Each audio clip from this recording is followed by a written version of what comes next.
कोई 12 बज चुके थे। दुनिया के पर्दे से स्वप्न की रानी झांक रही थी। विजेता की भांति उसके नूपुर के मिलन गीत से पृथ्वी मूर्छित सी होती जाती थी। वकील केशव के उस बड़े मकान के सभी कमरों की बत्तियां बुझ चुकी थीं। केवल सहाना का कमरा तब भी बिजली शिखा से उज्जवल हो रहा था। मखमल के काउच पर कुत्ते के बच्चे को लिए वह बैठी थी। पलंग के सफेद रेशम के बिस्तर को किसी ने छुआ तक नहीं था। गुलदस्तों के फूलों की मीठी सुगंध से कमरे की हवा व्याकुल हो रही थी।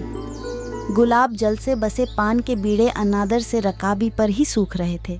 दीवार पर ऑयल पेंटिंग चित्रों के नीचे की दीप शिखाएं उस गहरी रात में कुछ म्लान सी हो रही थी। शायद नींद से उनकी आंखें भी अलसा रही हों, किंतु उसकी पलकों में नींद की एक हल्की सी छाया भी न थी। वह उस बच्चे को सुला रही थी परम आदर के साथ। कभी उसे आदर, प्यार, सुहाग से बेचैन कर देती तो कभी उसे हृदय से लगाती, मुंह चूमने लगती। वह भूल बैठी थी पति के अस्तित्व को, जो कि कुछ ही दूर आराम कुर्सी पर अधलेटे हुए नारी हृदय की ममता की प्यास को, मातृत्व की बुभुक्षा को अपलक नेत्रों से देख रहा था। उसकी दृष्टि जीवंत विस्मय से विमूढ़ हो रही थी। मुकद्दमे के कागज वैसे ही इधर उधर पड़े थे।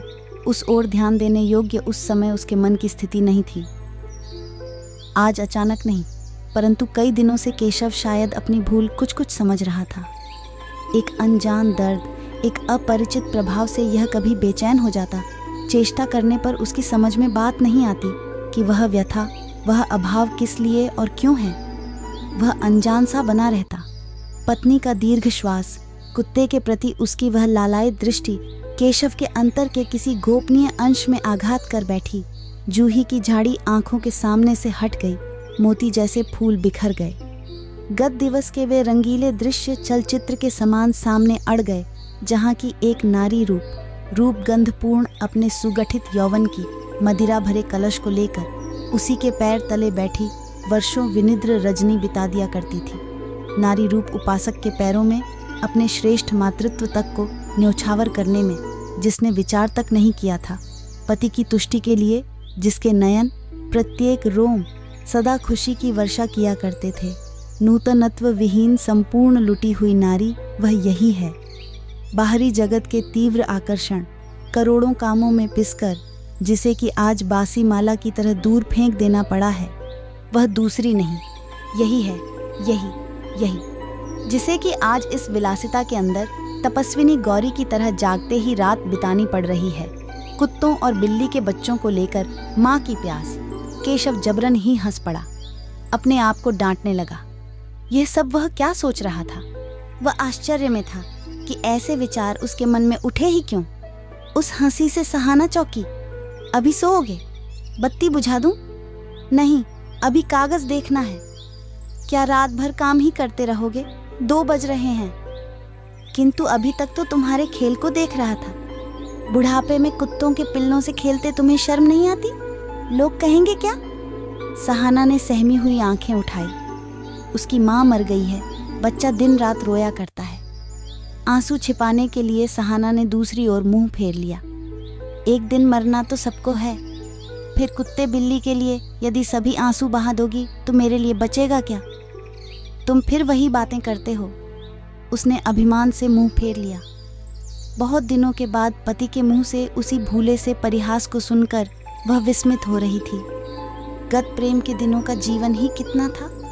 बूंद भर ओस, जुगनू की दीवट, फूल की पंखुड़ी की तरह छोटे, बहुत ही छोटे दिन, किंतु उन छोटे दिनों की वह प्रेम स्मृति सहाना के निकट अमर और अविनाशी थी।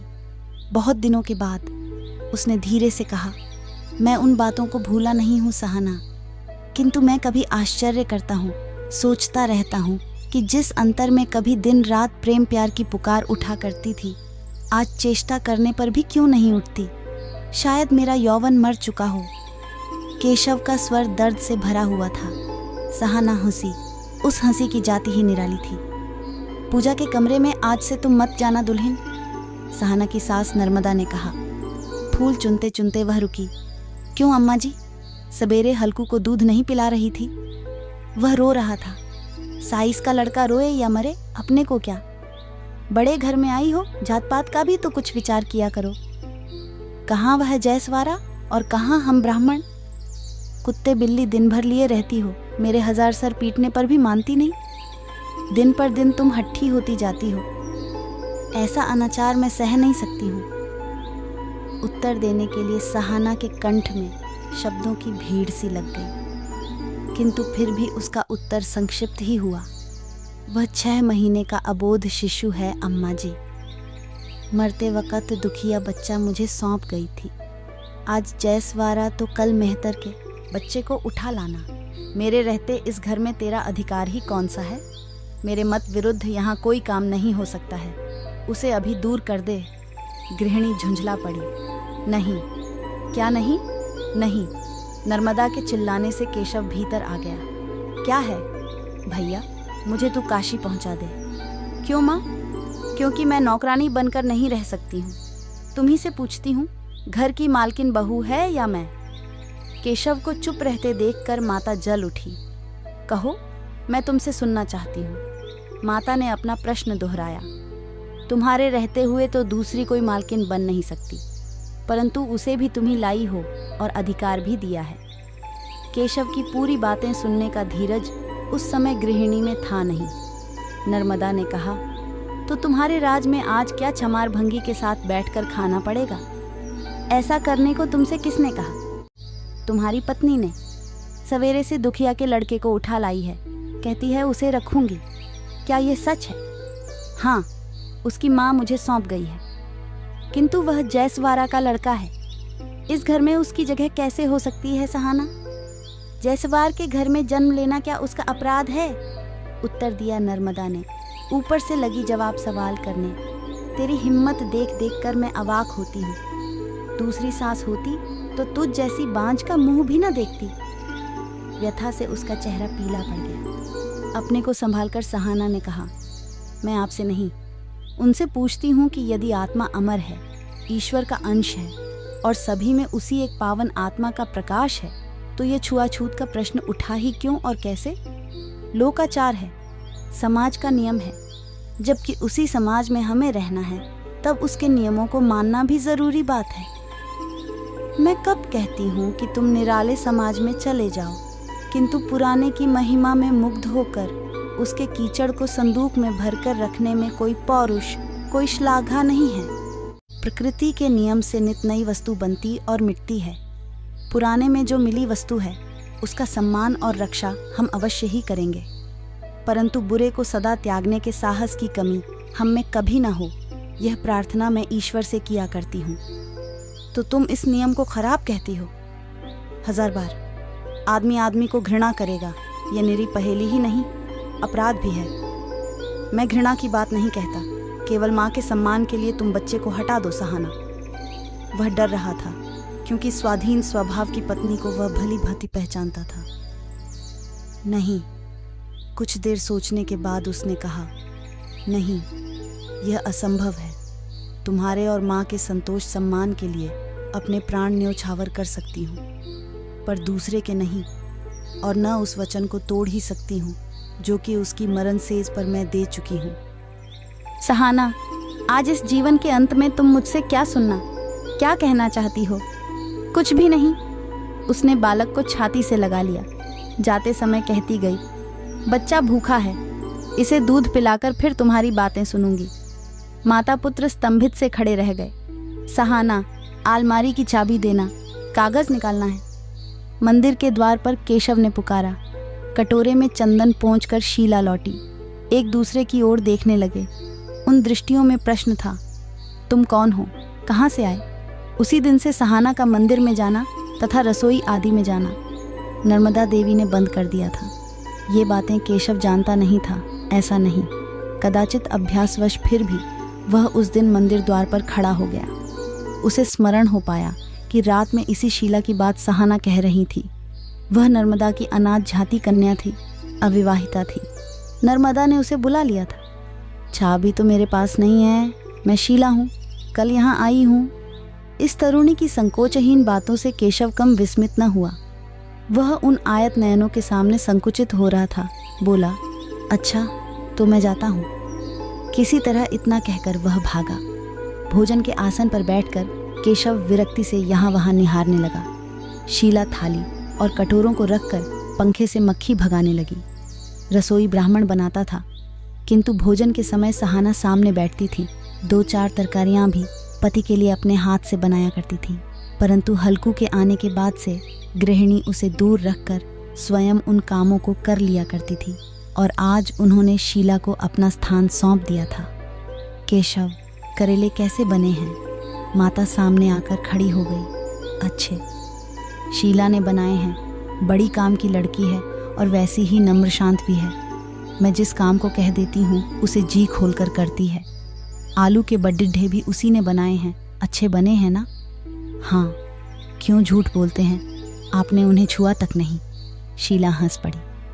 अब प्रस्तुत होने के साथ ही साथ शीला के सरल व्यवहार से केशव संतुष्ट भी हुआ। शीला सच कह रही है भैया, तुमने तो आज कुछ नहीं खाया। खराब बना होगा। नहीं नहीं, सब चीज़ें अच्छी बनी हैं, भूख नहीं है। फिर भी आप झूठ कहते हैं। मैं कहती हूँ मौसी, भौजी को बुला लो, अभी ये भरपेट भोजन कर लेंगे। इस तरुणी की मुंह पर सच कहने की शक्ति को देखकर केशव मन में उसकी प्रशंसा करने लगा। ऐसा तो नहीं हो सकता शीला कि मेरे जीते जी घर में भंगी बसोरों का निवास हो जाए। बहू घर की लक्ष्मी कहलाती है, वही यदि अनाचार करने लगे तो उस घर की भलाई कब तक हो सकती है? एक तो इस वंश का ही नाश होने बैठा है, एक बच्चा तक नहीं हुआ। वंश रक्षा करना एक जरूरी बात है, किंतु कोई सुनता ही नहीं। मुझे तो ऐसा लगता है कि अपने हाथों अपना सर पीट लूं।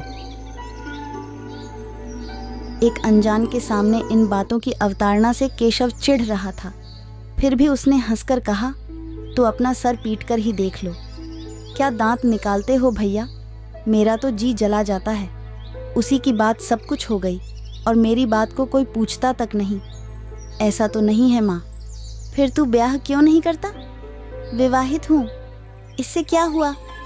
वंश रक्षा के लिए लोग जाने कितने विवाह करते हैं, किंतु इधर तो उसने सौगंध रखा दी है। माँ की सौगंध को कौन मानता है? उसने मुझसे कभी कुछ नहीं कहा, यह विचार तुम्हारा गलत है। उसका मत छोटा नहीं है माँ, वह तुम्हारे विरुद्ध कभी कुछ कहती नहीं। अरे, मैं सब कुछ जानती हूँ। आज वही तो तेरी सब कुछ है। एक दिन वह था जबकि इस बुढ़िया के बिना तेरा दिन कटना मुश्किल था। तेरी आंखों के सामने वह तेरी ही माँ का अपमान करे, एक जैसवारे के लड़के को घर में रखे, दिन भर गोद में लिए रहे और तू औरतों जैसा देखता रहे। धिक्कार है ऐसी जिंदगी पर। केशव आसन पर से उठ पड़ा। तुमने ऐसा क्यों कहा मौसी? उन्होंने खाया तक नहीं। क्या मैं चुपचाप यह सब सह लूं? किंतु तुमने मेरे सामने क्यों कहा?